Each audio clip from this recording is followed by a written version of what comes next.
Hey, what's up everyone? Karu here with... Alright, today we're doing Batman, well, The Adventures of Batman and Robin for the Super Nintendo.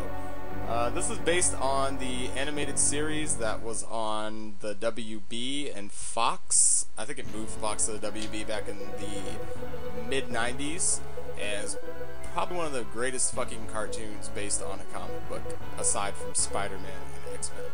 But that's just my opinion. I don't know who agree with me, but whatever. Well, this is a platformer game to its core. It has a lot of elements from the original Batman game on the NES, like you can wall jump, which is a nice touch. You've got your batarangs and all sorts of other weapons that will aid you in your fight against all sorts of enemies from the series, like Joker and Poison Ivy and Scarecrow, etc., etc. The Riddler is probably my favorite stage of the game, but you know, it's a one-player game. It's the only problem I have with it is that, you know, it should have been, you know, a two-player co-op. I think that's always been the biggest issue with this game. I mean, Robin's on the, you know, it's the Adventures of Batman and Robin. You know, why can't the second player come in and play as fucking Robin? I always had a problem with that. Fuck Robin. Yeah, Robin does suck, but I mean, you should still have the option to play as two fucking players. But here we are in the amusement park stage, and we're going up against the Joker.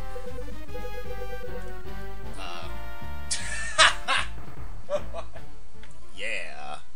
No, seriously, this game is just, I pretty much agree with everything, so that's why I'm pretty quiet. This game is just, it's practically flawless. If you love the cartoon, there's no reason why you should love this game. Everything in it is exactly like the cartoon, aside from the fact that if you pay attention, if you look at Batman, like, you know, the character that he really is, you know, Batman's supposed to be the super smart detective. You know, there's nothing he can't do. And if you look at this game, like, you know, he just gets hit by random shit. There's things that happen in this game that should not happen in Batman, but if you don't pay attention to that, this is a flawless game, aside from the two-player. Yeah. Batman's intelligence is in the hands of the player, I guess. But, That says a lot about you, folks. Yeah. If you get Batman killed a lot, then you're fucking it up for the DC universe. But yeah, it's out of all the platformers, all the beat 'em up platforming games on the Super Nintendo, this one is by far one of the most solid. The controls are the music is really, really nice.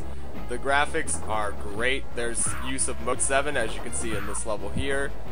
The challenge is pretty high, especially in the later levels. The game does get very, very difficult. But one thing the game never stops being is fun.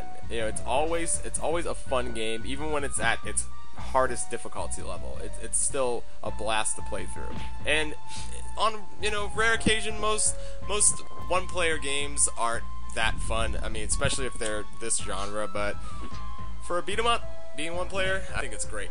So, this has been The Adventures of Batman and Robin for the Super Nintendo. It's definitely one of the best Super Nintendo titles out there. So, I'd highly recommend picking up a copy if you can get your hands on it. You also get to see villains talk shit like that. Yeah, Poison Ivy's a fucking bitch. Can't stand her.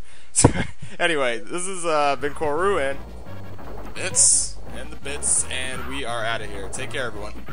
Game over, yeah!